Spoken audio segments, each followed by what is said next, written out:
New Year.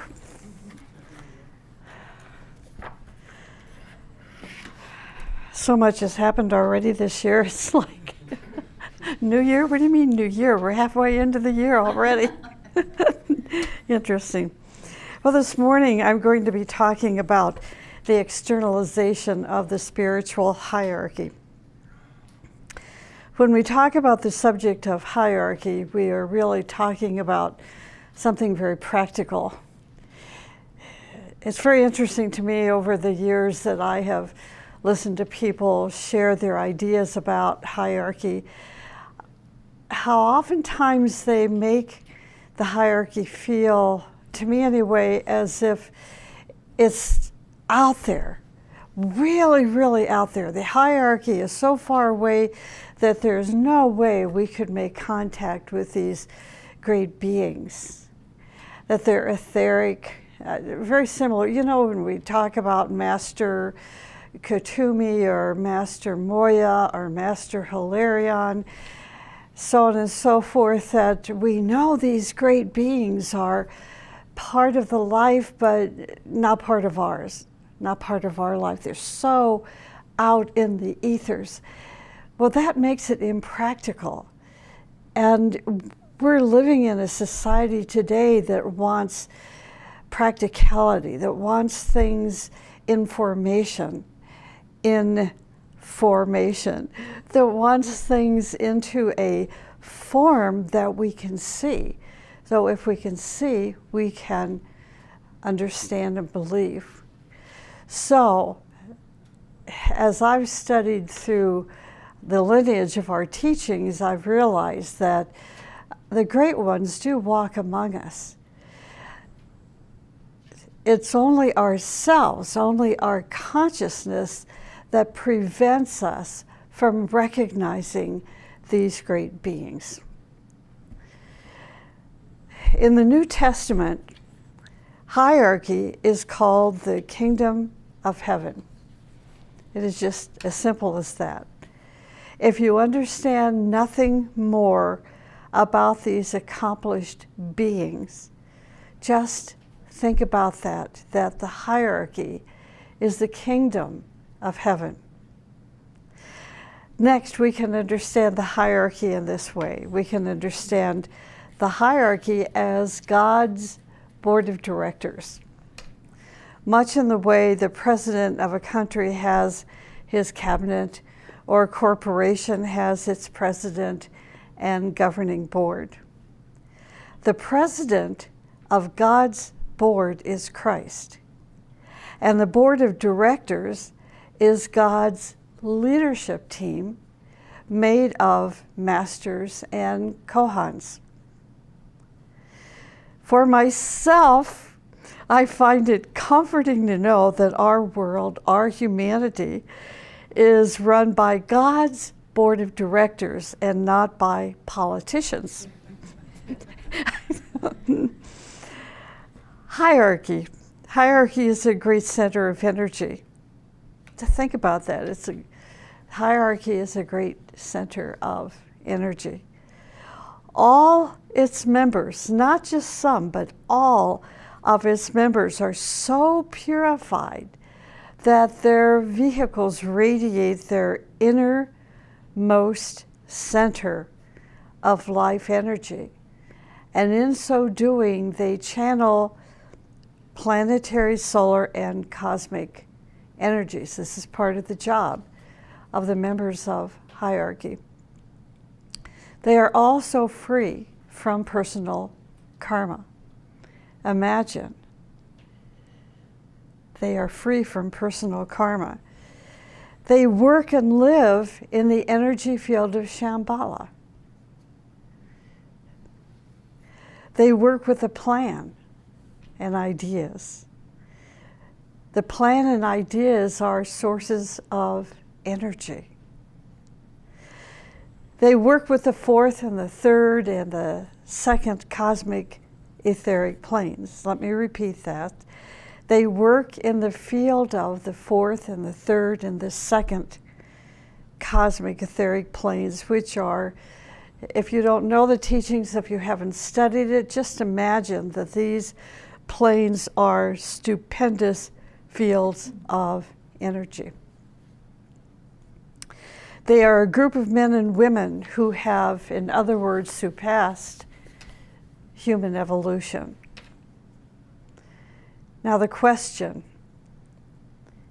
is the hierarchy going to externalize?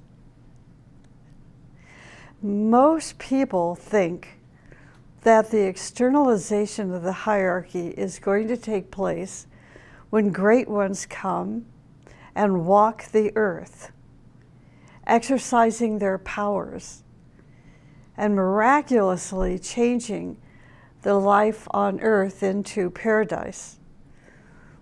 But according to the teaching, the ageless wisdom teaching, this is a wrong idea. When his disciples asked Christ where the kingdom of heaven was, he gave a very deep and significant answer. He said, the kingdom of heaven is within your hearts. Isn't that interesting? So right away, we're taking it out of this concept, out of the etheric or esoteric realm into reality, that the kingdom of heaven is within our hearts. This instruction tells us that without a doubt, that if you want to see the kingdom of heaven, then you must externalize what? The heart, exactly, and all that that means. If humanity wants the hierarchy to externalize, humanity must externalize its heart.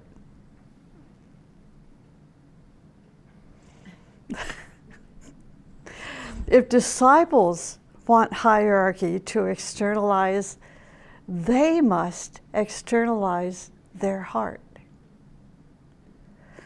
Without the externalization of your heart, you will never recognize the great ones.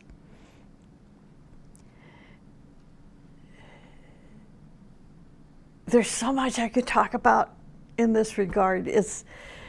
There's not really that much time, but maybe in your own life, think about examples that you've had shown to you in your own life, where you met someone who was a great man or woman who had accomplished and was accomplishing magnificent things that helped humanity.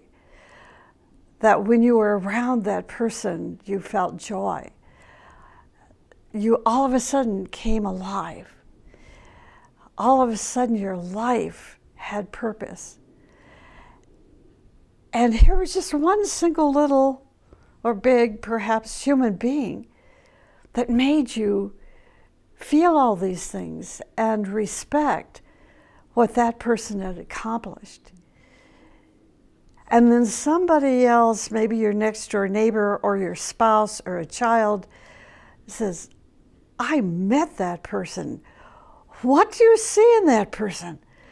I just see another human being that I really have doubt about. See that? Without the externalization of your heart, you will never recognize the great ones. When I was in India, struggling and climbing up this mountain and slipping back because it was a torrential rainfall. And we had all kinds of gear on, and including our raincoats and things pulled over our heads so we wouldn't get wet and the leeches wouldn't climb all over us. It's India in the rain. And we were climbing up this mountain to the Tashiding temple monastery. And almost as I got to the top of that mountain, I saw a great one in all his radiance. And I looked around at the people. There were 5 others beside myself. No one saw this great being. I couldn't believe it. So, I kept it to myself for many, many years. When you have that experience, you learn how to look at the radiance of someone and not how big their nose was or is, or big feet, or weird faces, or tattoos on their bodies. You're not looking at the external form, you're looking at their heart, the radiance of who they are. And the only way we can see through that perspective is if our heart is open and receptive and, as the teaching says, externalized. Without the externalization of your heart, you will never recognize the great ones.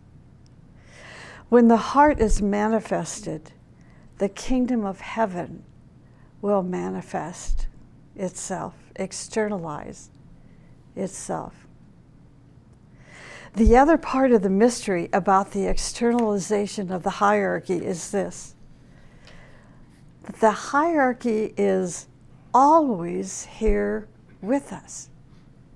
See how different this approach or viewpoint is to the general concept that so many try to portray about the hierarchy. That the hierarchy is always here with us. As Christ said, I never left you, and until the end of time, I will never leave you. Excuse me. For those of us who want to be in contact with hierarchy and communicate with Christ, then we are given 7 principles of the heart that we must begin to practice. And I'll share that in a couple of minutes. I'd like to share, first of all, some history about the hierarchy. After 1 million, this is so beautiful, I just love it. I could talk about this all day. Pardon me, I've got stuff. After 1 million years, the great ones came to walk among humanity, to walk among us after 1 million years. They were the first ones who became kings and queens and the heads of all departments of human endeavor. They taught the most sophisticated sciences to humanity, the 4th race. Humanity in the teaching is known as the 4th race, whereas the 5th race is the superhuman kingdom. This science was so advanced that the great sage says, our technology now is much less advanced than at that time. Because all technology then was in the hands of 105 Kumaras, known as the Great Ones. The Kumaras, the Great Ones, formed the hierarchy. And the hierarchy became a great institution. Now, it was in the middle of the Lemurian root race that 105 Kumaras, which included our Kumara, Sanat Kumara, came to our planet. Now, what's interesting is to realize that and recognize that Sanat Kumara came to us from one of the Venus chains, not the Venus globe, but one of the Venus chains. It was for long ages, and I'm quoting now, it was for long ages when the earth and its kingdoms were still in formation. They rendered these Kumaras, these 105 Kumaras, including Sanat Kumara, rendered the needed service, working as great divine engineers between Earth and the solar system, and among the unfolding kingdoms, all the kingdoms of nature. through the ages, most of them gradually left our planet until now we have only 7 Kumaras. And these 7 Kumaras correspond to the 7 rays. So it was these great Kumaras who formed the hierarchy, including Sanakumara, our Kumara. To know Sanakumara is now listen to this carefully, Sanakumara is the physical incarnation of our planetary logos. In other words, he is the representative, Sanakumara is the representative of our planetary logos. The extension of his will, the will of the planetary logos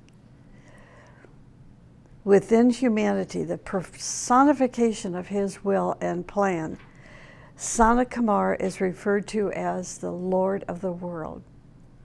So his job is to transmit the plan and the ideas given to him by the planetary logos, who is part of this great body of beings that rule the world, the spiritual ruling of the entire universe. So Sanakumara is overshadowed by the planetary logos. So again, I'm just giving you some of the history of hierarchy here. We are told that these great Kumaras formed the hierarchy in Central America, in the Gobi Desert, in India, in Caucasia, in Mount Ararat, in Russia, and in the North Pole. There were 7 big universities at that time. They created these 7 big universities, we are told. The Aztec and the Mayan civilizations were the result of universities that they built there. So when you read about the history and the legends of the Mayan civilization and the Aztec civilization, you're reading what the Kumaras gave us as a legacy to start the whole process of humanity into its evolution on this planet. When they formed these universities, these Kumaras formed these universities, they took on disciples. If one of these disciples became initiated from within humanity, then they had a link and became a master that was linked to a particular star. We are told that now hierarchy is from humanity, and that's how we understand that.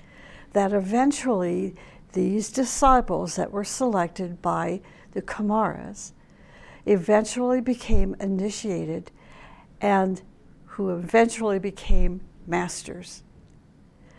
And thus we are told that now hierarchy is from or born from humanity. And the beauty is that hierarchy is formed from all nations. Okay, now moving on. These principles, 7 principles of the heart. It's compassion and solemnity and joy and justice and inclusiveness, gratitude and enthusiasm. So these are the 7 principles of our heart that we must begin to externalize ourselves, to externalize our heart. Compassion, solemnity, joy, justice, and I'm going to explain these in a minute. Inclusiveness. Inclusiveness can be understood as well as universality.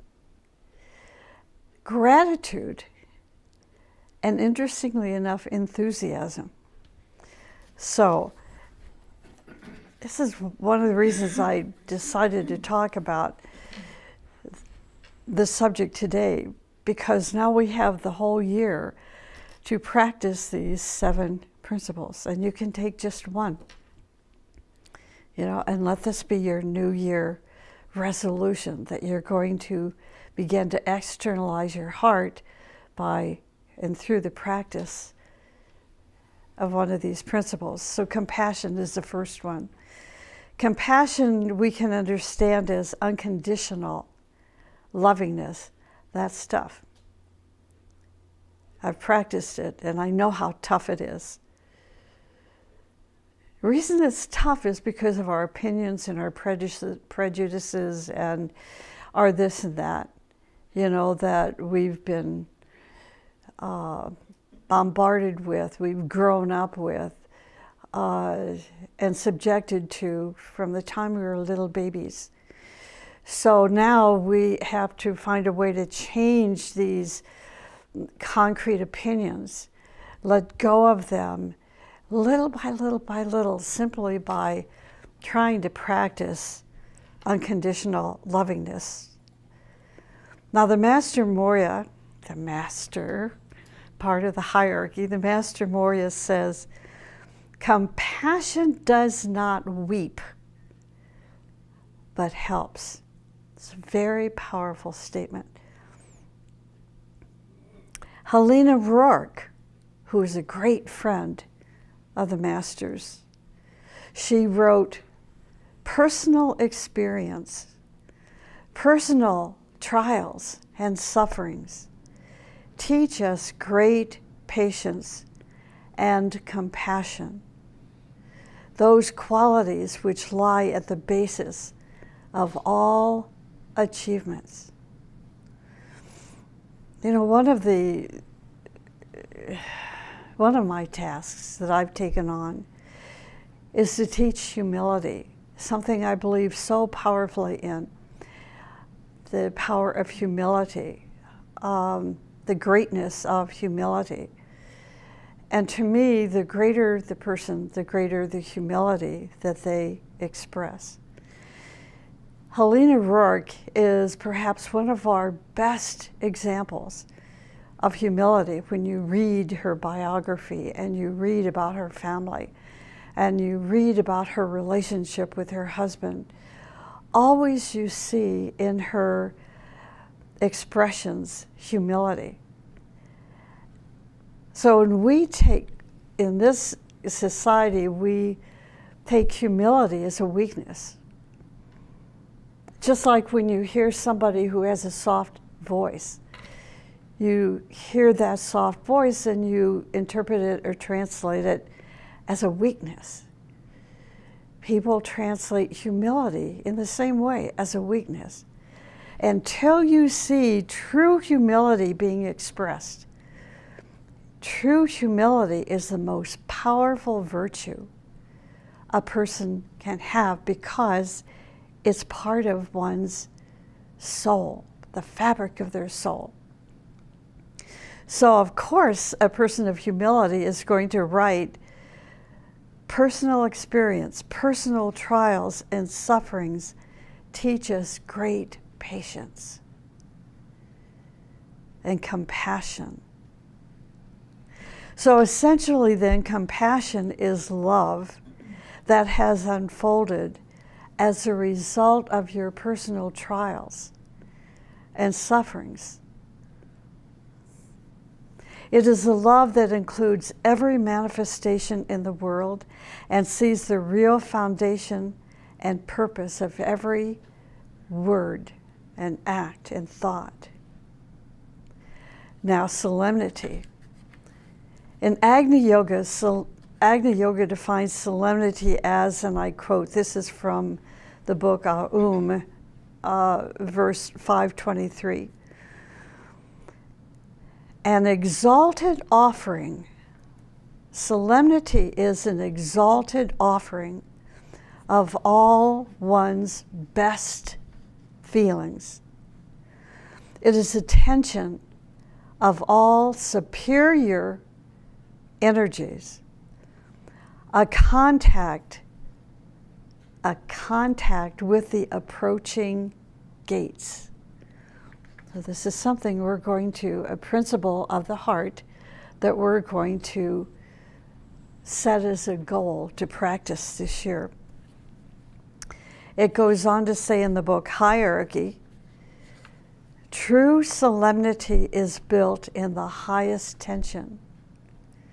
Solemnity is not rest, it's not satisfaction, and it's not the end, but precisely the beginning, precisely determination and progress on the way to light.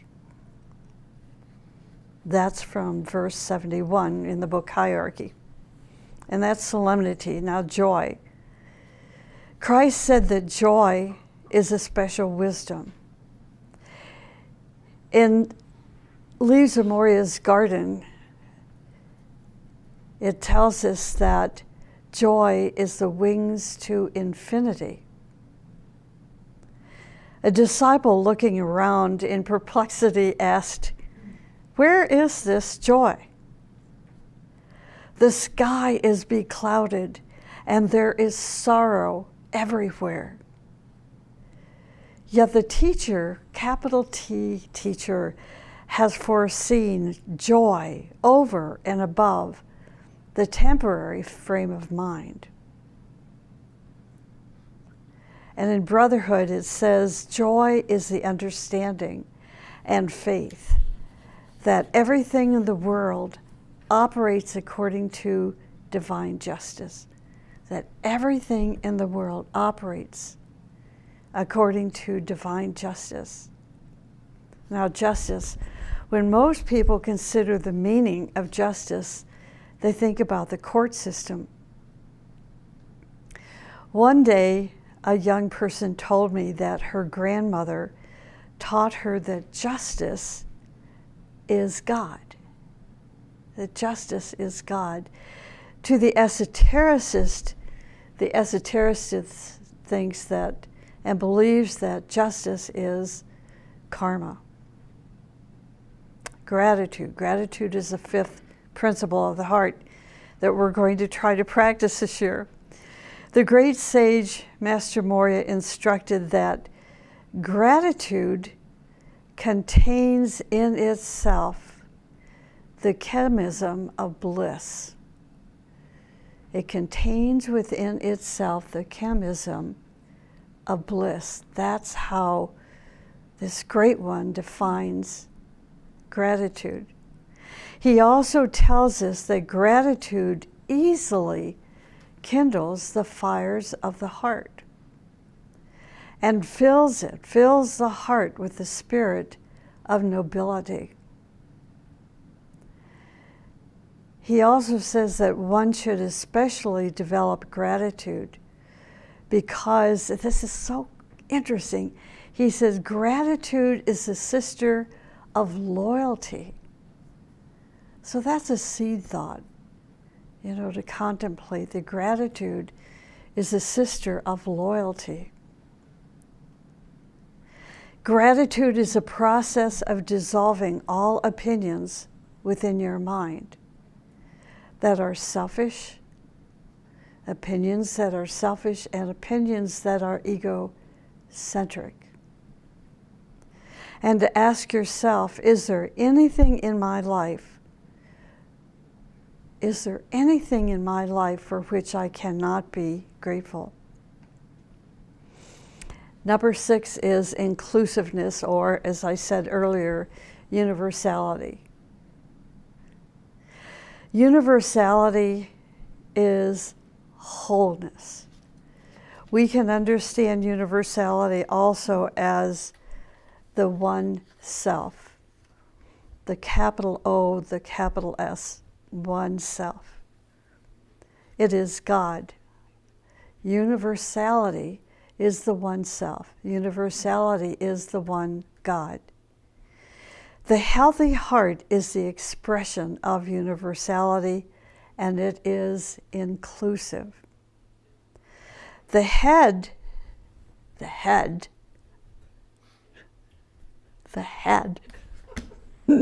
itself is separative. See, we are headed in that direction as a humanity, where people think heart-oriented individuals are weak and head-oriented people are strong and powerful. But when you read their biographies, you learn just the opposite. We want to balance heart and head, or heart and mind. When a person is one who lives in the sphere of universality, this is a person who does not think with separative interests or a separative end. Number 7, the last one, is enthusiasm. Can you take a moment and just imagine a lighted candle in your heart? Just take a moment, imagine a lighted candle in your heart. Are you able to sustain that fire in your heart? Enthusiasm means to kindle every thought, every emotion, and word from the candle of your heart. Not easy. See, unless you begin to externalize your heart. When you kindle the fire in your heart, divinity begins to shine out. Not the fact that you are a great actor or actress and you've had training in this school and that school, and I don't know all the schools that actors and actresses go through to become, an actress or to become something that they're not, so to speak. But now you are so real through the practice of these 7 principles, including enthusiasm, that divinity begins to shine out. We can see this divinity shining out in some of our actors and actresses. But particularly in the United States, there is a tendency to put these Hollywood personalities on a pedestal because they have a lot of money and they have glitz and glamour, but they're not living a real life. So look for the ones that are radiating divinity. And I know some.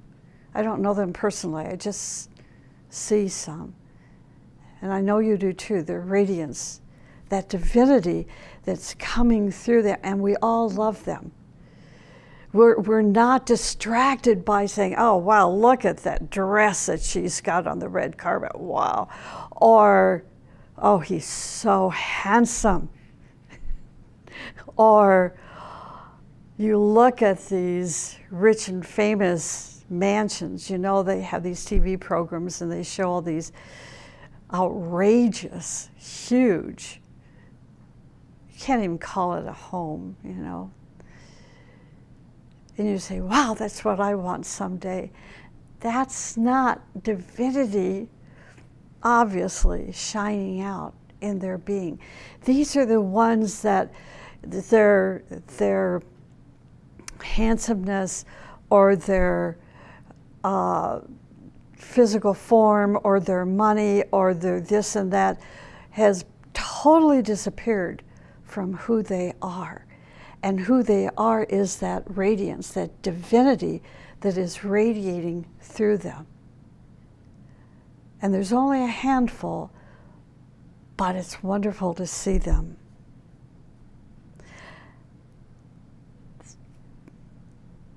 Through these 7 principles is how the externalization of the hierarchy is going to take place.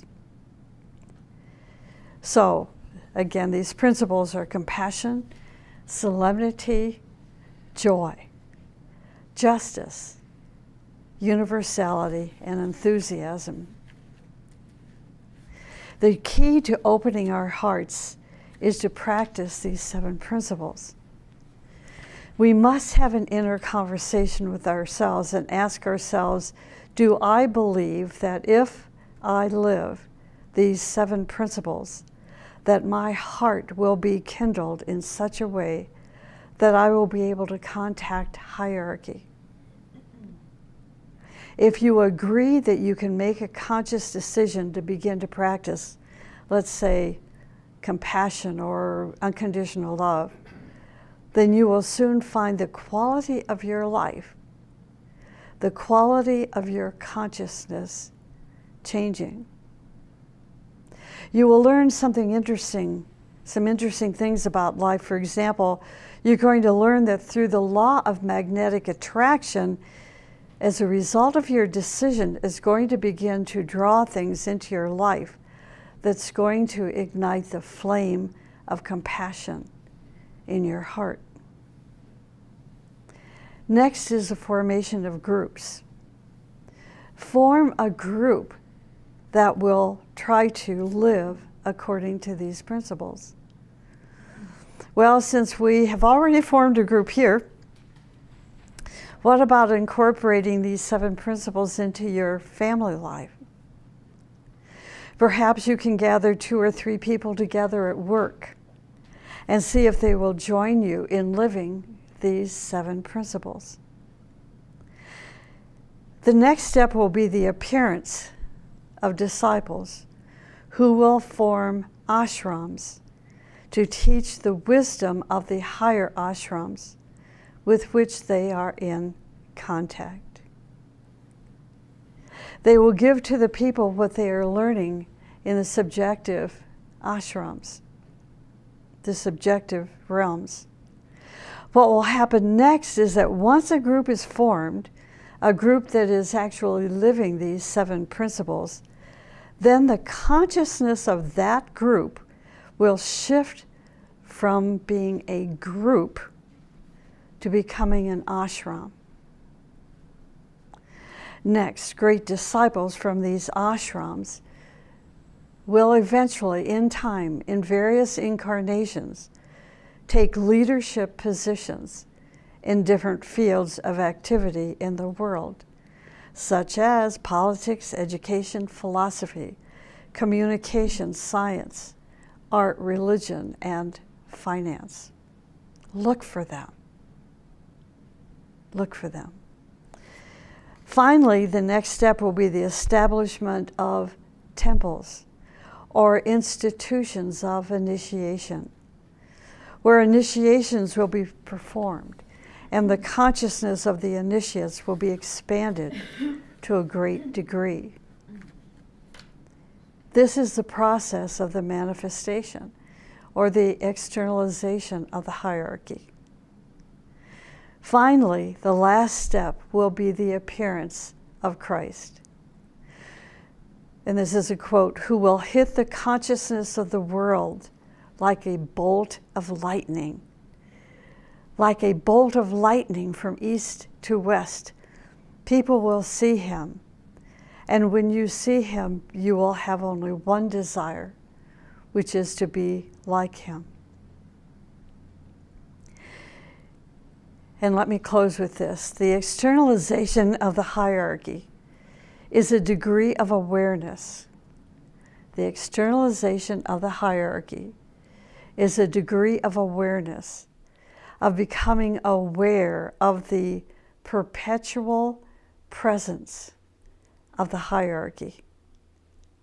If we are with Christ in our dreams, in our subjective contact, and in our vision, we do not need to wait for him to appear on earth. He is already with us and we are living with him. So now we have our homework for the rest of the year.